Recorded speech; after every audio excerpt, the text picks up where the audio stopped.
Hello everyone, मेरा नाम पूजा मालविया है। मैं आप सभी का स्वागत ऑनलाइन पढ़ाई पर करती हूँ और आज हमारा है chapter cell cycle. Cell cycle वाला चैप्टर हमने स्टार्ट कर दिया था। आज ये इसका सेकेंड पार्ट है जिसमें कि आज हम करेंगे माइटोसिस। एम फेज का जो माइटोसिस वाला पार्ट है वो करेंगे।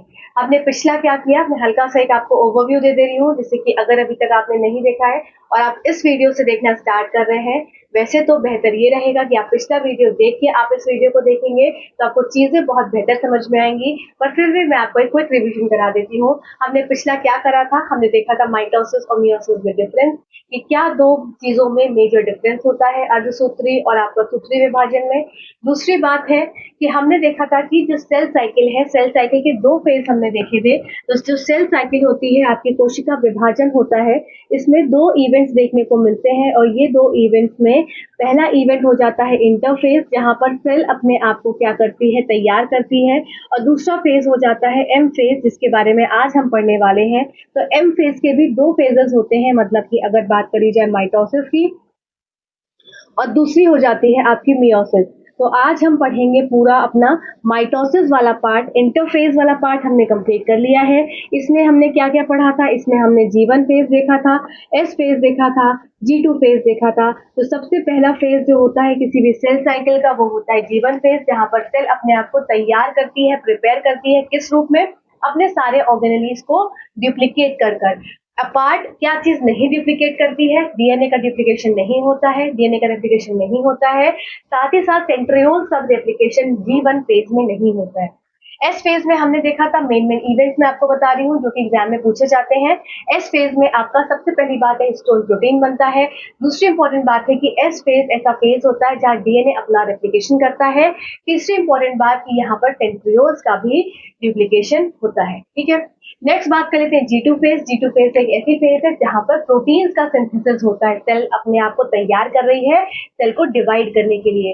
तो ये जो इंटरफेज है, ये जो इंटरफेज है सेल साइकिल का पहला वाला फेज, ये मोस्टली 95% ऑफ द टाइम, अगर 24 घंटे में एक सेल डिवाइड हो रही है तो 95% समय का अंतराल जो है वो इंटरफेज लेगा।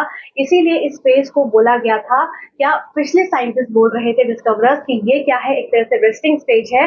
पर ये रेस्टिंग स्टेज नहीं है। इस स्टेज में सेल्स को बहुत ज्यादा हाईली एक्टिव होते हैं। साथ ही साथ इस स्टेज का कई तरह के नाम से पूछा जाता है एग्जाम में, जो मैं आपको पिछला बता भी चुकी हूँ, कि आपका इंटरफेज हो गया, प्रिपरेटरी फेज हो गया, या रेस्टिंग स्टेज हो गया। सारी बातें किसकी हो जाती हैं? आपके इंटरफेज की हो जाती हैं, जो कि 95% आपका पूरा का पूरा समय ले जाता है, जो भी आपकी साइकिल चल रही है। ठीक है, तो बचा हुआ 5% आपका एम फेज होता है, जो कि आपका डिविजनल फेज होता है, जिसमें कि सेल आपको डिवाइड करती है। मतलब कि इंटरफेज ऐसी जगह है जहां पर सेल क्या कर रही है, ग्रो कर रही है, बढ़ रही है।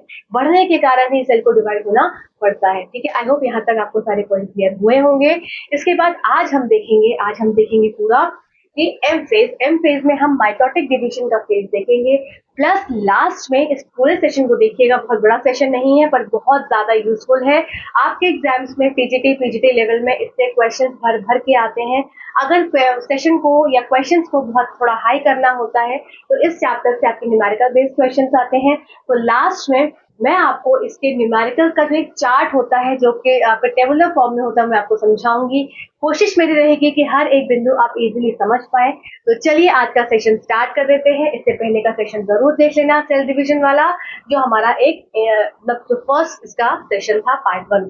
ठीक है, तो चलो आ जाते हैं आपका सूत्री विभाजन। तो सूत्री विभाजन आपका इक्वेशनल डिवीजन है। मतलब कि क्या हो जाता है, इसमें जो पेरेंट सेल है और जो प्रोजेनी है, जो प्रोजेनी मतलब जो डॉटर सेल्स बने और जो पेरेंट सेल है, उन दोनों के जो गुणसूत्र होते हैं वो क्या होते हैं, बराबर होते हैं। मतलब कि 2n अगर पेरेंट सेल है तो जो डॉटर बना वो भी कैसा रहेगा, वो भी आपका 2n रहेगा। तो मेन इंपॉर्टेंट चीज क्या है कि जो जनक कोशिका है, जनक कोशिका के जो गुणसूत्र होंगे और जो आपके संतति कोशिका है, इसके जो गुणसूत्र होंगे वो क्या आते हैं, वो बराबर आते हैं। इसीलिए इस विभाजन को सम विभाजन के नाम से भी जाना जाता है। ठीक है, आई होप यहाँ तक पॉइंट क्लियर हुए होंगे। ठीक, चलिए अब बात कर लेते हैं। ये बहुत ही ज्यादा ड्रामेटिक फेज है, मतलब कि ये बहुत ही ज्यादा नाटकीय अवस्था होती है। कौन सी? Mitotic division. ठीक है, अगर आपसे पूछा जाए कि कौन सी ऐसी फेज बहुत ही ज्यादा नाटकीय है या ड्रामेटिक है, तो आपका आंसर हो जाएगा माइटोटिक फेज। और लास्ट में जब ये पूरा चैप्टर खत्म हो जाएगा, आपका टेस्ट रहेगा, और टेस्ट रहेगा, मैं सोचूंगी और ये मान के चल रही हूँ कि आपके स्कोर अच्छे आएंगे। ठीक है, तो सूत्र विभाजन में पहली चीज हमने क्या देखी, ये इक्वेशनल डिवीजन है, सम विभाजन है। क्यों? क्योंकि जो पेरेंट सेल है, जो आपका जनक कोशिका है और जो आपकी संतति कोशिका है, इनमें गुणसूत्र का क्या जो विभाजन होता है वो एकदम बराबर होता है। मतलब 2n अगर स्टार्टिंग में है तो आपका जो प्रोजेनी बनी वो भी 2n आएगी। दूसरी बात, मोस्ट ड्रामेटिक फेज होता है। ठीक है, तीसरी चीज अब हमको पढ़ने हैं क्या, जो आपका एम फेज होता है या माइटोटिक डिवीजन होता है, इसके कुछ क्या होते हैं, सब फेजेस होते हैं। जैसे कि पहला फेज हो गया प्रोफेज, फिर हो गया मेटाफेज, फिर हो गया एनाफेज, फिर हो गया टीलोफेज, और उसके बाद क्या है, सेल अपने आप को डिवाइड कर लेती है साइटोकाइनेसिस और कैरियोकाइनेसिस की प्रक्रिया से।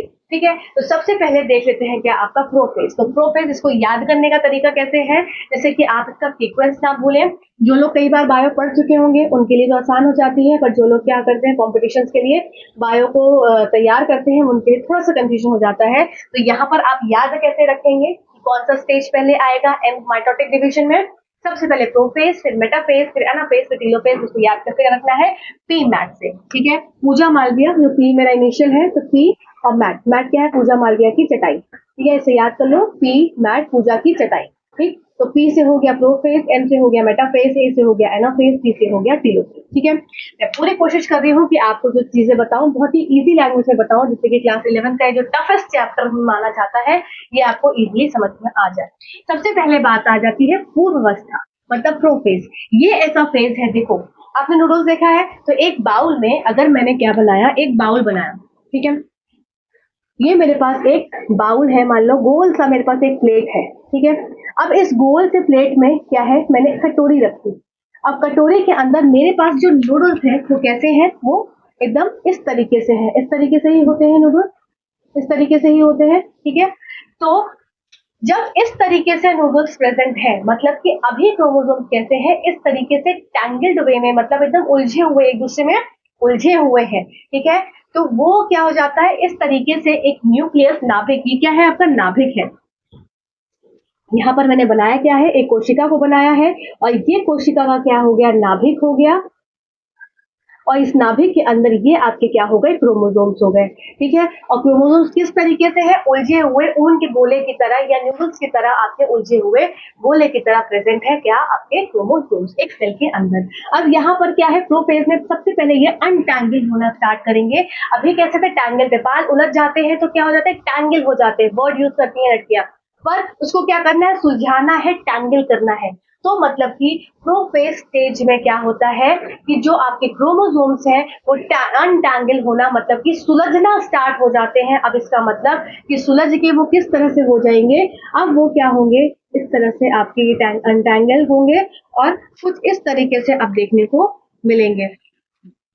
ये इस तरीके से, ये इस तरीके से आपके ऐसे फैले फैले इधर से उधर देखने को मिलेंगे। तो ये क्रोमोसोम्स कैसे हो गए, ये आपके अनटैंगल्ड हो गए। तो यहाँ पर अनटैंगल वाला वर्ड इंपॉर्टेंट है, मतलब कि प्रोफेज ऐसी जगह होती है जहाँ क्रोमोसोम का कंडेंसेशन स्टार्ट होता है। कंडेंसेशन मतलब कि अभी क्या थे, एकदम फैले हुए थे। ठीक है, एकदम फैले हुए थे, अब क्या था, उनको एक जगह आकर व्यवस्थित होना था।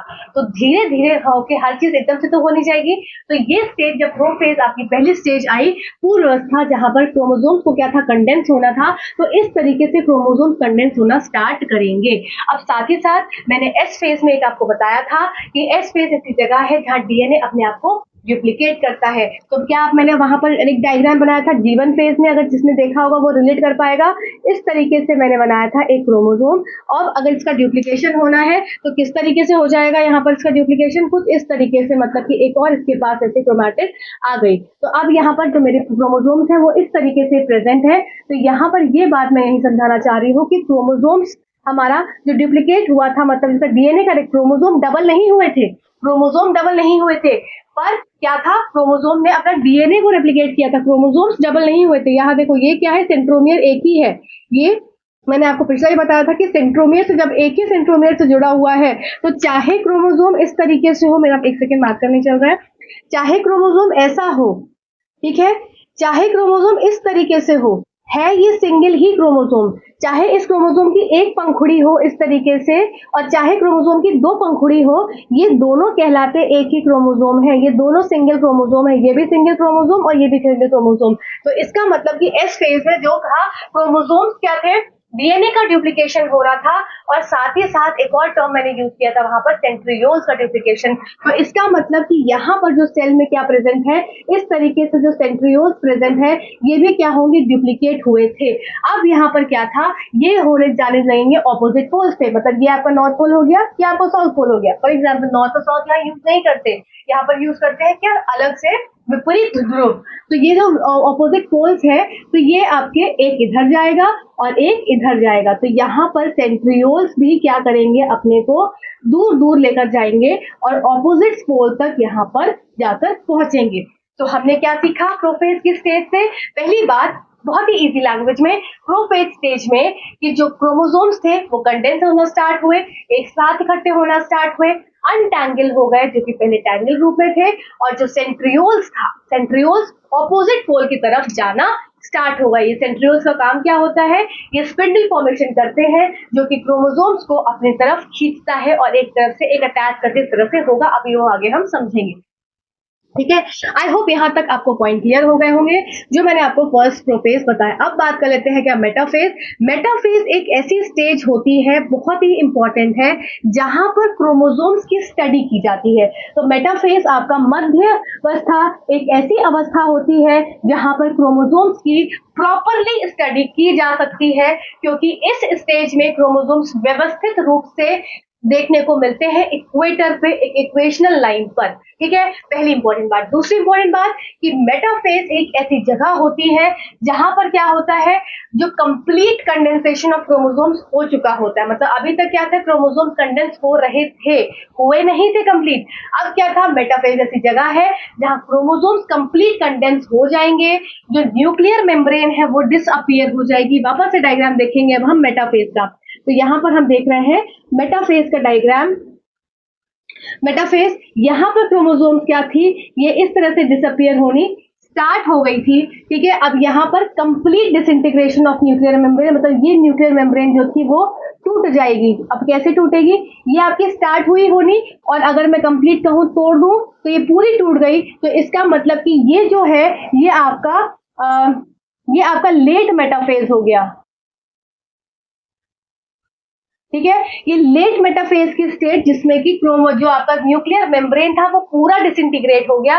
अब जो इसके अंदर क्रोमोसोम्स थे वो कैसे हो गए, छुट्टे सांड की तरह घूमने लगे। मतलब कोई इधर इधर इधर इधर, मतलब कोई किसी का कोई लॉजिक ही नहीं रहा कि कौन कहाँ मूव कर रहा है। जैसे कि क्लास में अगर टीचर नहीं है तो बच्चा कहीं भी मूव कर सकता है, जैसे ही टीचर आया तो क्लास में बच्चा एक जगह पर व्यवस्थित बैठ जाता है। तो यहाँ पर इसका टीचर कौन है, इस स्टेज में जो आपके सेंट्रोमियर्स हैं, या सॉरी जो आपके सेंट्रियोल्स हैं या जो सेंट्रोसोम है, वो क्या काम करेंगे, वो स्पिंडल फाइबर को फॉर्मेशन करना स्टार्ट कर देंगे और ये आपके सेंट्रियोल्स इस तरीके से ऑपोजिट पोल्स पर पहुंच गए। यहाँ पर सेंट्रियोल्स पहुंच गए, अब यहाँ पर क्या करेंगे, यहाँ पर पहुंच गए सेंट्रियोल्स, तो ये क्या करेंगे, जो हर एक क्रोमोसोम है, हर एक क्रोमोसोम कुछ इस तरीके से है, इस तरीके से ऐसे जो कि इसमें था, इस तरीके से ऐसे इधर से उधर फैला हुआ था, इसको क्या करेंगे, इसको व्यवस्थित रूप से पकड़ने की कोशिश करेंगे और क्या करेंगे, इसको खींच कर ले आकर एक मेटाफेजिक प्लेट पर ले आकर बैठा देंगे। ठीक है, तो ये देखिए ये व्यवस्थित रूप से इस तरीके से यहाँ पर क्रोमोसोम आकर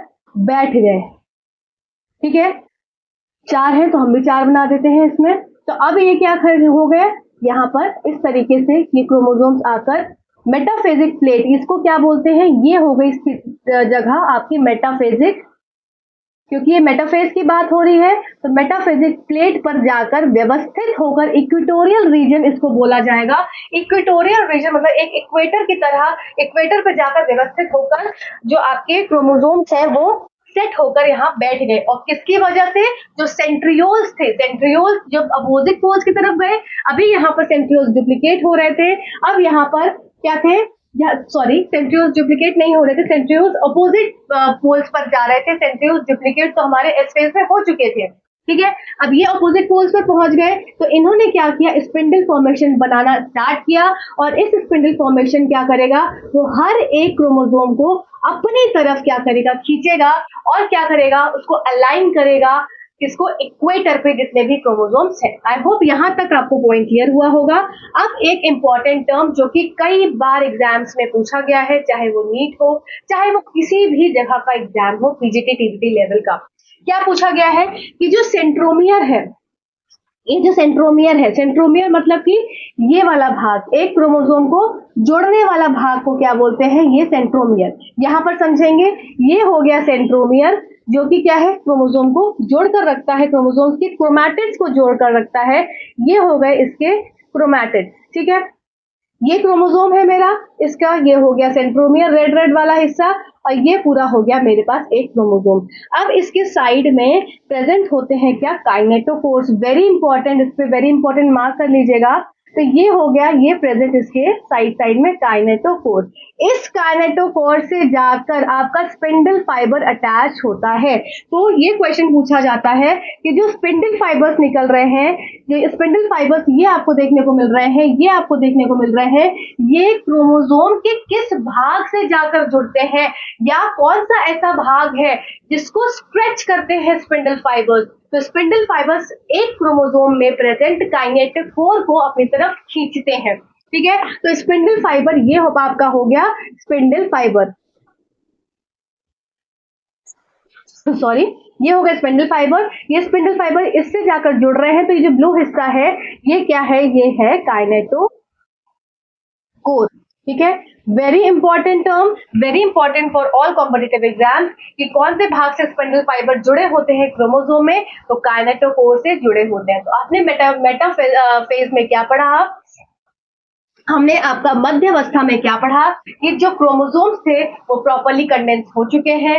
मेटाफेज वो स्टेज होती है जहां पर complete disintegration of nuclear membrane, ये न्यूक्लियर मेम्ब्रेन था, ये इसका कंप्लीट डिसइंटीग्रेशन हो गया, पूरा ये हट गई न्यूक्लियर मेम्ब्रेन। तो लेट मेटाफेज स्टेज में जहां पर क्रोमोसोम्स पहले तो क्या थे, ऐसे ऐसे ऐसे ऐसे ऐसे ऐसे कहीं भी भाग रहे थे, अब क्या हो गया लेट मेटाफेज स्टेज में, ये एक अलाइनमेंट हो गया इनका, एक इक्वेटोरियल फॉर्म में एक अलाइनमेंट हो गया, जहां पर ऐसा उन्होंने स्थिति बना ली, एकदम प्लेट की तरह अरेंज हो गए प्रॉपरली, और हर एक क्रोमोसोम स्पिंडल फाइबर से साथ जाकर अटैच हो गया, ठीक है। किस किस पॉइंट से, किस बिंदु से अटैच हुआ, काइनेटोकोर से जाकर वो अटैच हो गया। और साथ ही साथ हमारा ये ऑपोजिट पोल्स पर, जहां कहां पर देखो, प्रोफेज में जाना स्टार्ट हुए थे, यहाँ पर अपोजिट पोल्स पे पहुंच गए थे मेटाफेज में, और स्पिंडल फाइबर में क्रोमोसोम्स को प्रॉपरली अरेंज कर दिया, ठीक है। यहां तक आपको समझ में आ गया होगा।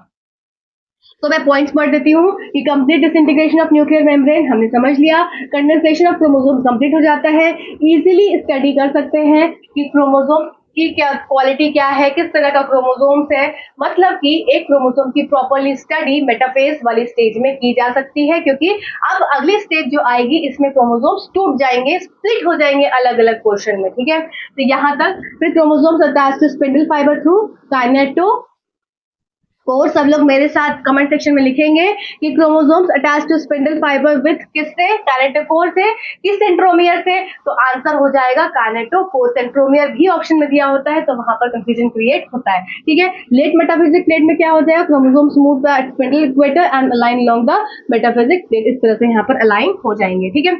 आ जाओ अब बात कर लेते हैं क्या एनाफेज की।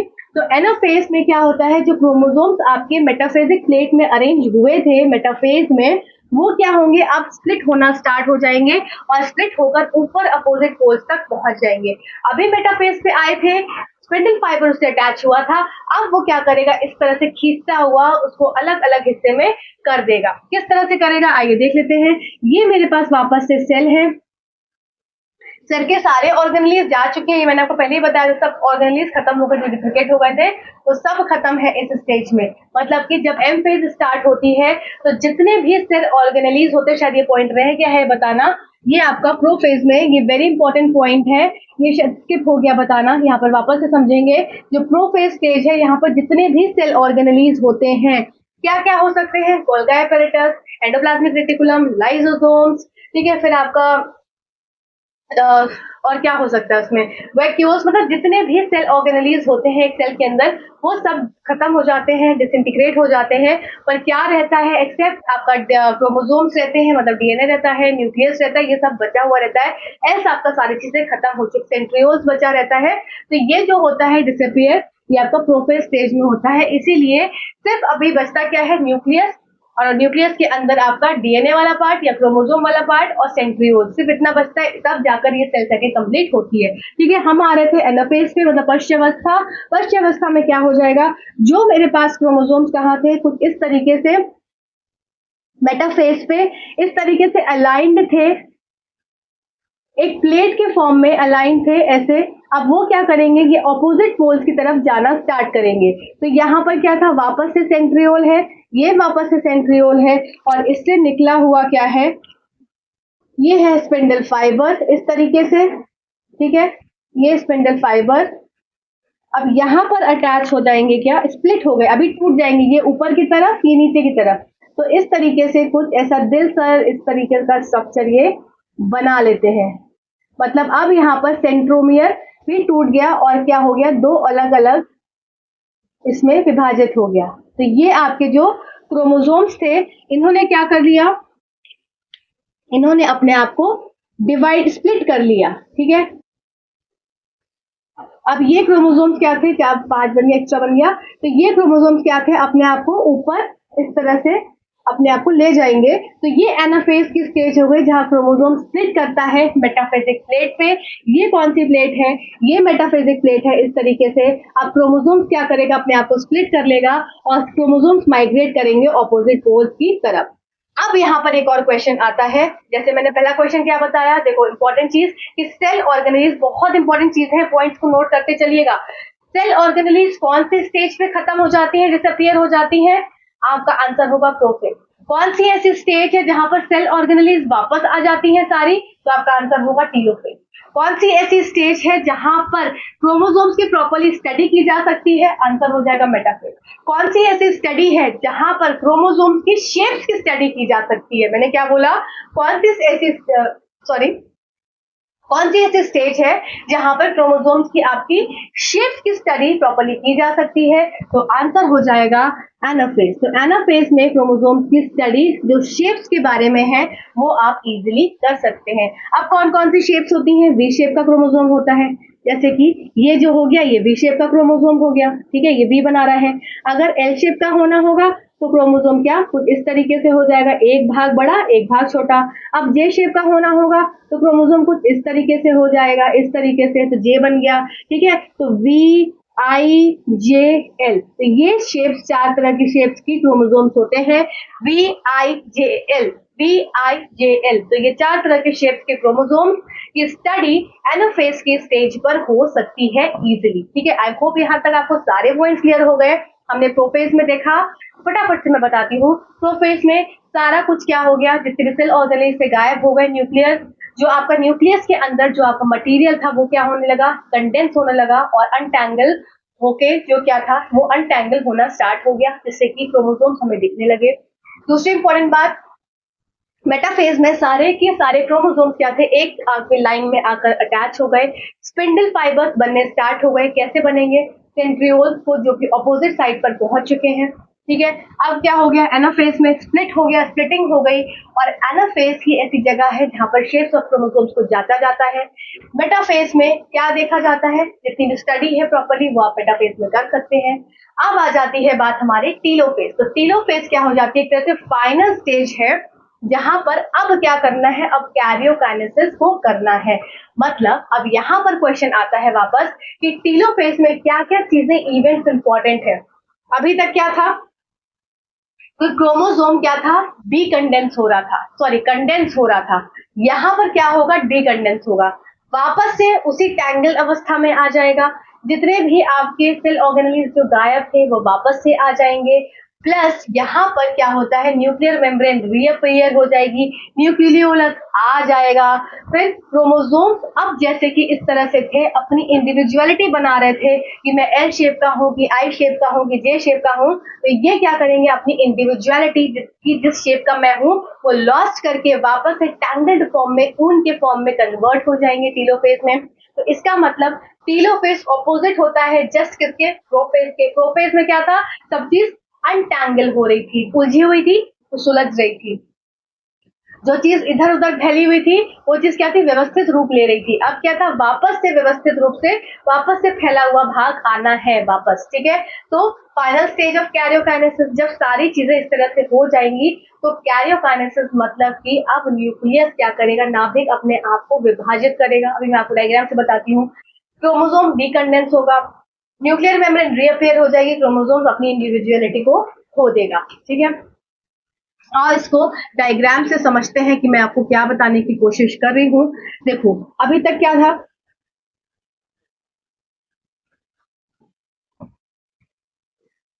ये या था, ये क्रोमोसोम्स थे। अब क्या करेंगे, ये आपका सेम इसी तरह से स्ट्रक्चर बनेगा कुछ ऐसा, ठीक है। टीलोफेज लास्ट स्टेज हम देख रहे हैं। अब यहाँ पर क्या होगा, यहाँ पर न्यूक्लियर मेम्ब्रेन आना स्टार्ट हो जाएगी इस तरीके से, ये इस तरीके से न्यूक्लियर मेम्ब्रेन आ गई, स्टार्ट हो गई आके, जो क्रोमोसोम्स थे वो वापस से क्या हो जाएंगे, इस तरह से अनटैंगल्ड हो टैंगल्ड हो जाएंगे, अनटैंगल नहीं टैंगल हो जाएंगे। इसमें जितने भी सेल ऑर्गेनेलिस थे वो वापस से आना स्टार्ट हो जाएंगे। तो इसका मतलब क्या हो गया, ये जो न्यूक्लियस था पहले इस तरीके से, ये इस तरीके से डिवाइड हो, इस तरह से ऐसे डिवाइड होता होता क्या करेगा, अपने आप को न्यूक्लियस डिवाइड कर लेगा। तो ये स्थिति क्या हो गई, ये स्थिति हो गई कैरियोकाइनेसिस की, जहां न्यूक्लियस ने अपने आप को डिवाइड कर लिया। तो ये क्या हो गया, ये आपका न्यूक्लियर डिवीजन हो गया, न्यूक्लियर डिवीजन, न्यूक्लियर डिवीजन हो गया। इसमें सेल मेम्ब्रेन आ गई, सॉरी न्यूक्लियर मेम्ब्रेन आपकी वापस आ गई, जितने सेल ऑर्गेनेल्स थे वापस आ गए, वापस से ये टैंगल्ड पोजीशन में क्रोमोसोम्स हो गए, अपनी इंडिविजुअलिटी खो गए। तो ये स्टेज हो गई टीलोफेज। अब इसके बाद आती है क्या, नेक्स्ट स्टेज आपकी साइटोकाइनेसिस, मतलब कि यहाँ पर न्यूक्लियस डिवाइड कर लिया, और ये क्या है, ये साइटोप्लाज्म है, ठीक है। ये तो हो गया न्यूक्लियस, न्यूक्लियस 1 और न्यूक्लियस 2, न्यूक्लियस ने अपने आप को डिवाइड कर लिया। तो अब क्या होगा, अब साइटोप्लाज्म को भी तो डिवाइड होना होगा ना दो सेल्स में। तो ये क्या हो गया, साइटोप्लाज्म का डिवीजन, इसको बोलते हैं हम साइटोकाइनेसिस। अब साइटोकाइनेसिस की जो विधि है, ये प्लांट सेल और एनिमल सेल दोनों में अलग अलग तरीके से होती है। जैसे कि फॉर एग्जाम्पल आपको पता है कि प्लांट और एनिमल सेल में दो तरीकों का डिफरेंस होता है मेजर। वो दो तरीके के डिफरेंस क्या हो गए, कि जो सेल वॉल होती है वो कहाँ प्रेजेंट होती है, सेल वॉल प्रेजेंट होती है प्लांट सेल में, ठीक है। एनिमल सेल में सेल वॉल प्रेजेंट नहीं होती है, प्लाज्मा मेम्ब्रेन होती है। आओ समझेंगे इस बात को। तो मैंने यहाँ पर ड्रॉ किया, यहाँ पर ड्रॉ किया मेरा ये एनिमल, और ये है यहाँ पर मेरे पास प्लांट सेल। अब खुद सोच कर बताएंगे मन में कि जो प्लांट सेल है इसके पास क्या प्रेजेंट होती है, सेल वॉल प्रेजेंट होती है, ठीक है। और इसके पास सेल वॉल प्रेजेंट नहीं होती। तो इसका मतलब इसकी अगर सेल को क्या है, इसके पास दो न्यूक्लियस बन गए हैं इस तरीके से, अब इसको डिवाइड होना है, विभाजित होना है। तो ये कैसे विभाजित होगा, तो इसके पास क्या प्रेजेंट है, प्लाज्मा मेम्ब्रेन प्रेजेंट है, प्लाज्मा झिल्ली प्रेजेंट है, ये न्यूक्लियस हो गया। तो ये क्या करता है, ये अंदर की साइड दबना स्टार्ट करता है इस तरीके से, इसकी जो प्लाज्मा मेम्ब्रेन है ये अंदर की तरफ ऐसा मुड़ना स्टार्ट होती है। तो क्या बनाती है, अल्टीमेटली यहाँ पर एक फरो बनाती है इस तरीके से, और इस फरो को बनाते बनाते ये डीप होती जाती है, इसे बनती जाती है, फिर ये थोड़ी और डीप हो जाएगी इस तरीके से, फिर ये थोड़ी और डीप हो जाएगी इस तरीके से, और यहाँ पर क्या बना लेती है, सेल की प्लेट। तो यहाँ पर बन जाती है सेल की प्लेट। सिर्फ क्या था, प्लाज्मा मेम्ब्रेन में फरो बनी, किसमें, एनिमल सेल में, क्योंकि इसके पास सेल वॉल प्रेजेंट नहीं थी तो अलग से कोई मेहनत करने की जरूरत नहीं पड़ी, और फरो बनी, और फरो बनने से क्या हो गया, दो सेल्स अलग अलग भाग में विभाजित हो गए। तो ये अलग हो गया और ये अलग हो गया। तो यहाँ पर ये हो गया साइटोकाइनेसिस, इजीली हो गया इसमें। अब दूसरी तरफ क्या है, प्लांट सेल है, प्लांट सेल में क्या प्रेजेंट होता है, सेल वॉल प्रेजेंट होती है। तो वापस से यहाँ पर समझेंगे, ये हो गई आपकी सेल वॉल, ठीक है, और इसके अंदर प्रेजेंट है प्लाज्मा मेम्ब्रेन, अब यहाँ पर कैसे होगा सेल का डिवीजन, यहाँ पर क्या है, दो न्यूक्लियस बन गए हैं, ठीक है। अब यहाँ पर देखो इंपॉर्टेंट चीज, जो कि सेल ऑर्गेनेलीज हमारे, हमने क्या समझा था, टीलोफेज स्टेज में जितने भी सेल ऑर्गेनेलीज थे वो वापस आ रहे थे, तो इसका मतलब कि गोल्गी एपेरेटस भी वापस आया होगा। अब यहाँ पर एग्जाम का पीवाईक्यू है आपका, कि जो आपकी प्लांट सेल्स होती हैं वो किस तरह से विभाजित करती हैं, उसमें कौन सा सेल ऑर्गेनेलीज हेल्प करता है प्लांट सेल को साइटोकाइनेसिस की प्रक्रिया को पूरा करने में।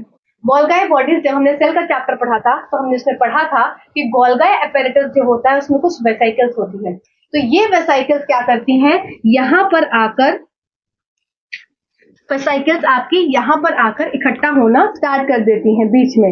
ये हो गई आपकी वेसिकल्स, जो कि कहाँ से आई, आपकी गोल्गी एपेरेटस से आई, गोल्गी बॉडी से आई।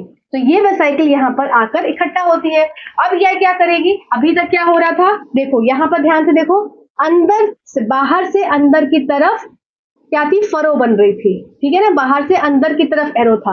यहाँ पर क्या है, ये वेसिकल अंदर से बाहर की तरफ जाएगी, ठीक है, अंदर से बाहर की तरफ जाएगी कि तो क्या हो जाएगा, ये ग्रो होती रहेगी इस तरीके से ये बाहर की तरफ ग्रो होती रहेगी और क्या करेगी, इस सेल को इस तरह से डिवाइड कर देगी प्लेट के फॉर्म में। यहाँ पर भी बन जाएगी सेल प्लेट और दो अलग अलग सेल्स इस तरीके से डिवाइड हो जाएंगे और ये प्रक्रिया यहाँ पर भी पूर्ण हो जाएगी साइटोकाइन। ठीक है, क्लियर हुआ? आई होप आपको इजीली चीजों को समझ में आपको ये चीजें आई होंगी। मैंने क्या बोला फटाफट से मैं आपको रिकॉल करा देती हूँ। Mitotic phase most dramatic phase होती है, इक्वेशनल डिवीजन होता है, सम विभाजन होता है, जो पेरेंट सेल होता है और जो प्रोजेनी होता है, इसका गुण सूत्र हमेशा एक होता है 2n से। मैंने देखा कुछ स्टेजेस होती हैं जो कि आपकी माइटोटिक डिवीजन की होती हैं, जिसमें कि पहली स्टेज हो गई प्रोफेज। प्रोफेज ऐसी स्टेज होती है जहां पर जितना भी क्रोमोसोम्स हमारा टैंगल्ड एक ऊन के फॉर्म में प्रेजेंट थे गुणसूत्र, वो कैसे होंगे अब अनटैंगल होकर एक व्यवस्थित रूप लेना स्टार्ट कर देंगे। न्यूक्लियर मेम्ब्रेन क्या हो रही है, डिसइंटीग्रेट होना शुरू हो जाएगी।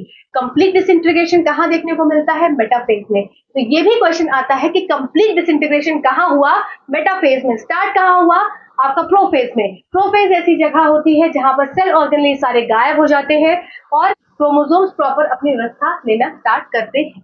फिर हमने देखा मेटाफेज। मेटाफेज में सेल्स जो क्रोमोसोम्स होते हैं वो एक लाइन में आ जाते हैं और लाइन में आकर जो सेंट्रियोल्स हैं, सेंट्रियोल्स ऊपर साइड में ऑपोजिट साइड में दो ध्रुवों के जो विपरीत जगह है वहां पर जाकर व्यवस्थित हो जाते हैं और स्पिंडल फाइबर्स का जो बनना वो स्टार्ट हो जाता है, सेंट्रियोल्स बनाते हैं। साथ ही साथ स्पिंडल फाइबर किस बिंदु से अटैच होते हैं क्रोमोसोम में, तो काइनेटोकोर से अटैच होते हैं, सेंट्रोमियर से अटैच नहीं होते हैं। इस बात को याद रखना। मेटाफेज ऐसी जगह होती है जहां पर ये सारे के सारे क्रोमोसोम्स क्या होते हैं उनकी हम स्टडी कर सकते हैं प्रॉपर्ली। अब बात आती है एनाफेज की। एनाफेज में स्प्लिटिंग हो जाती है और दूसरी बात की जितने भी शेप्स हैं VIJL, इसकी हम स्टडी कर सकते हैं। अब यहाँ पर जो क्रोमोसोम्स को स्प्लिटिंग करके ऑपोजिट पोल्स में लेकर जाया जाता है ऊपर की तरफ। फिर क्या होता है, फिर आपका क्या होगा, न्यूक्लियर डिवीजन, जिसको आप बोलते हैं कैरियोकाइनेसिस। ये कहाँ पर होता है, ये आपका टीलोफेज में होता है जहां पर सारी चीजें वापस आने लगती हैं, क्रोमोसोम्स वापस से टैंगल होने लगते हैं, ऑर्गेनेलीज वापस आ जाते हैं और यहाँ पर न्यूक्लियस का विभाजन हो जाता है। फिर बात आ जाती है भाई साइटोकाइनेसिस। एनिमल्स में अलग तरीके से, प्लांट्स में अलग तरीके से। एनिमल्स में सिंपल होती है, फरो अंदर की तरफ आती है।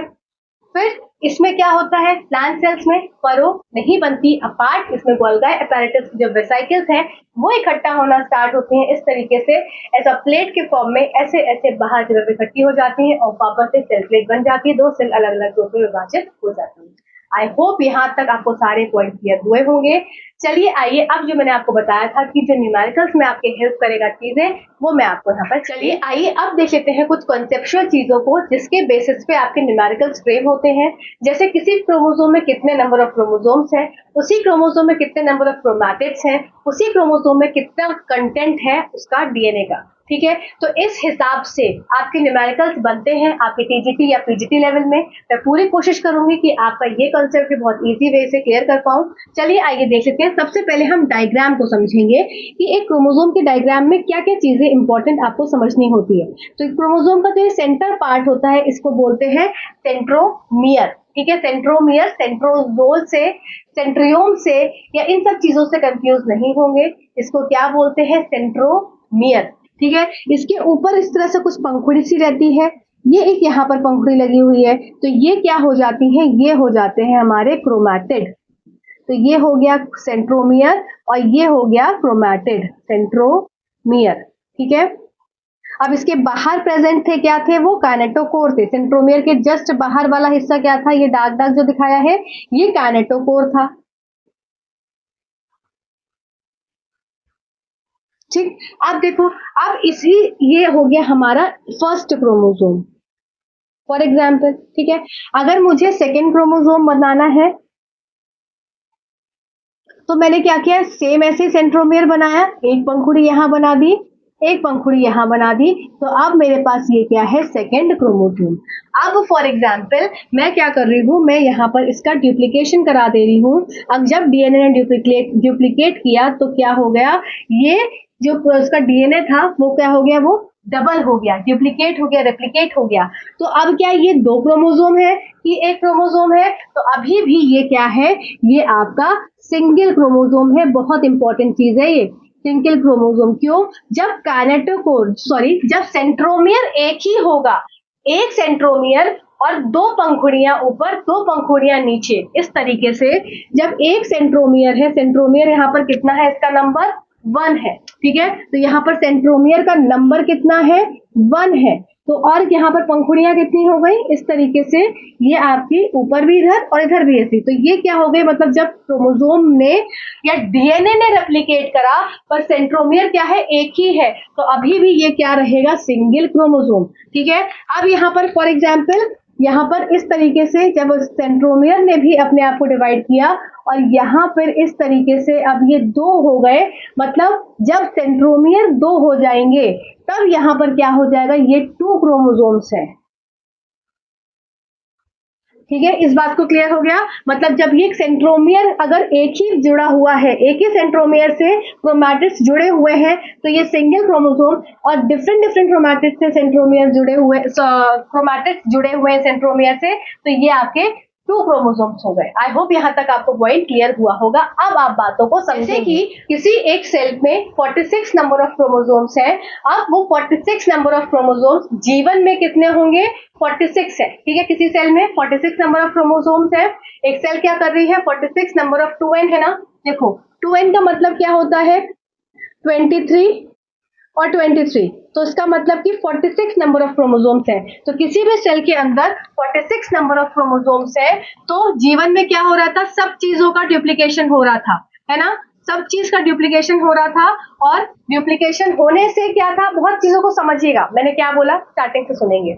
अभी तक यहाँ तक आपको स्ट्रक्चर समझ में आ गया, आप समझेंगे। एक सेल के अंदर 46 नंबर ऑफ क्रोमोसोम्स होते हैं 2n के फॉर्म में, ठीक है। 2n मतलब 46 नंबर ऑफ क्रोमोसोम्स। अब ये 46 नंबर ऑफ क्रोमोसोम्स जीवन फेज में क्या है, क्या ये डबल हो रहे हैं, नहीं। क्या था जीवन फेज में, सारे कंटेंट को डबल कर रहा था, सब चीजें डबल हो रही थी, पर क्या था, क्रोमोसोम का नंबर डबल नहीं हो रहा था, ठीक। अभी भी कंफ्यूजन क्रिएट होगा, ध्यान से सुनना। इसलिए जीवन में मैंने क्या बोला कि 46 नंबर ऑफ क्रोमोसोम्स है, ठीक है, कुछ भी नहीं हुआ। ये क्रोमोसोम है, इसको मतलब मैं अगर ऐसे बना दूं यहाँ पर इस तरीके से, तो ये आपका यहाँ पर ये क्रोमोसोम बन गया। एस फेज में क्या था, यहाँ पर डुप्लीकेशन स्टार्ट हुआ। तो जीवन फेज में क्या था, कंटेंट का डुप्लीकेशन हुआ। एस फेज में क्या हुआ, डीएनए ने रेप्लिकेट किया, डीएनए ने डुप्लीकेट किया। तो डीएनए ने रेप्लिकेट किया तो मतलब कि यहाँ पर ये सिंगल था इस तरीके से, तो अब क्या हो गया, सेंट्रोमियर अभी भी वही रहा, वही जुड़ा था, और क्या हो गया, इसने डीएनए ने रेप्लिकेट कर लिया। तो मतलब कि यहाँ पर अगर नंबर ऑफ क्रोमोसोम्स की मैं बात करूं पहले केस में, तो 46 नंबर ऑफ क्रोमोसोम्स थे, अभी भी 46 नंबर ऑफ क्रोमोसोम्स है, क्योंकि इसमें क्रोमैटिड बढ़ा। यहाँ पर क्या था, ये एक क्रोमैटिड, ये नीचे दूसरा क्रोमैटिड, यहाँ पे एक क्रोमैटिड, दूसरा क्रोमैटिड, तीसरा क्रोमैटिड, चौथा क्रोमैटिड, तो क्रोमैटिड बढ़ा, पर डीएनए का जो नंबर ऑफ क्रोमोसोम था वो क्या रहा, सेम रहा। G2 फेज में भी क्या था, क्रोमोसोम सेम है, ठीक है ना। कुछ हुआ था क्या G2 फेज में, नहीं, सिर्फ प्रोटीन का सिंथेसिस हुआ था, तो उसका मतलब नंबर ऑफ क्रोमोसोम इसमें भी क्या था, सेम था। मेटाफेज जब आया था हमारा, तो मेटाफेज में क्या था, क्या कुछ हुआ था, पर सिर्फ अलाइनमेंट हो रहा था, कुछ टूटा फूटा नहीं था। तब क्या था, उसमें भी नंबर कितना था, 46 ही था, अलाइन हो गया था। अभी तक इधर उधर घूम रहा था, अब क्या हो गया, एक फॉर्म में अलाइन हो गया। 92 कैसे हो गया एनाफेज में, अब क्या हो गया, स्प्लिट हो गया। जब यहाँ पर स्प्लिट होकर दो अलग अलग सेंट्रोमियर हो गए तो अब ये डबल हो गए। अब दो हो गए ना क्रोमोसोम, एक क्रोमोसोम में 46, एक क्रोमोसोम मतलब एक क्रोमोसोम में कितना, एक इस तरीके में 46 नंबर ऑफ क्रोमोसोम्स, तो दो दो इस तरह का है, तो मतलब क्या हो जाएगा आपके 46 और 46 92 क्रोमोसोम्स हो जाएंगे अब टोटल, ठीक है, एक सेल में। अब क्या हो गया, अब टीलोफेज में क्या हो गया, पूरा पूरा इस तरह से डिवाइड हो जाएगा। अब यहाँ पर देखो number of chromatids, 46 chromosomes, 46 chromatids. अब यहाँ पर क्या हो गया, देखो यहाँ पर क्या था, ये सिंगल सेंट्रोसोम सेंट्रोमियर था, ठीक है, तो ये 46 क्रोमोसोम्स, तो यहाँ 92 कैसे आया, देखो क्रोमोसोम सेम है पर क्रोमैटिड तो बढ़ाना, क्रोमोसोम सेम है पर क्रोमैटिड ने तो डबल किया ना, तो क्रोमैटिड ने डबल करके यहाँ पे 92 कर लिया, तो यहाँ भी 92, यहाँ भी 92, यहाँ भी 92, यहाँ भी 92, यहाँ भी 92। अब आ जाते हैं कंटेंट की बात, मतलब कि हर 23 क्रोमैटिड्स बराबर होता है एक कंटेंट के, मतलब एक डीएनए कंटेंट का। 23 chromatid is equals to 1 DNA content, ये आपको याद करना पड़ेगा। क्या चीज, every 23 chromatid is equals to 1 seed, ठीक है। तो इसका मतलब यहाँ पर कितना हो जाएगा 46 में, कि हर 23 क्रोमैटिड क्या होता है, 1 सी के बराबर होता है। तो 46 हो जाएगा तो 2 सी, यहाँ 92 है तो 4 सी, यहाँ 92 है तो 4 सी, यहाँ 92 है तो 4 सी, यहाँ 92 है तो 4 सी, 4 सी, 4 सी, ठीक है। तो आई होप ये पॉइंट आपको यहाँ पर क्लियर हुआ होगा। देखो किसी भी सेल के अंदर कितने नंबर ऑफ क्रोमोसोम्स होते हैं, अगर डिप्लॉइड फॉर्म में है तो 46 नंबर ऑफ क्रोमोसोम्स, ठीक है। मैं आपको रिवाइज करवा देती हूँ फटाफट से इस पूरे फॉर्म को, जिसमें कि हमको क्या समझना है, हमको ये समझना है कि एक सेल है और उस सेल में कितने नंबर ऑफ क्रोमोसोम्स है, कितने नंबर ऑफ क्रोमैटिड्स है और कितना डीएनए कंटेंट है। तो किसी भी सेल में अगर वो डिप्लॉइड फॉर्म में है तो उसमें कितने नंबर ऑफ क्रोमोसोम्स रहेंगे, 46 नंबर ऑफ क्रोमोसोम्स। अब जब G1 फेज है तो 46 number of chromosomes, S phase है तो क्या हुआ, क्या नंबर ऑफ क्रोमोसोम्स बढ़ा, नहीं। कहाँ क्या बढ़ता है, क्रोमैटिड बढ़ता है, मतलब डीएनए रेप्लिकेट करता है, तो डीएनए क्या हो गया 92 हो गया, पर क्रोमोसोम्स वही उतना ही सेम रहा। क्यों रहा, क्योंकि सेम सिंगल सेंट्रोमियर से वो अटैच था। जैसे ही सेंट्रोमियर अलग अलग हो जाएगा तब उसका जो नंबर रहेगा वो 92 हो जाएगा, जैसे कि एनाफेज में था कि नंबर क्या होगा 92 हो गया। क्यों, क्योंकि अब सेंट्रोमियर अलग हो गया, तो हर एक सेल डिप्लॉइड सेल कितना होता है, 2n होता है, तो 46 ऊपर और 46 नीचे, ठीक है। तो यहाँ पर G1 में 46 नंबर ऑफ क्रोमोसोम्स, क्रोमैटिड कितना हो गया आपका 46 ही रहा।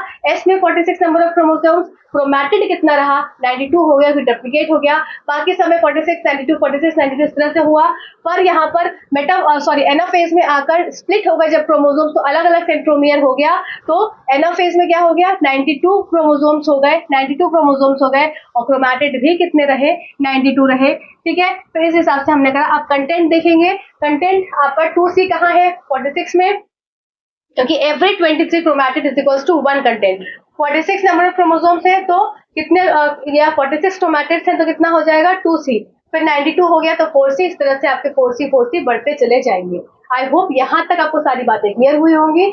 अब कल सेशन में मिलेंगे जिसमें कि हम मियोसिस वाले पूरे पार्ट को फिनिश करेंगे और फिर हमारा चैप्टर खत्म हो जाएगा। फिर नेक्स्ट डे आपका मतलब कल परसों आपका टेस्ट होगा इसी पूरे cell cycle and cell division का, तो पढ़कर आइएगा। Thank you so much for this video.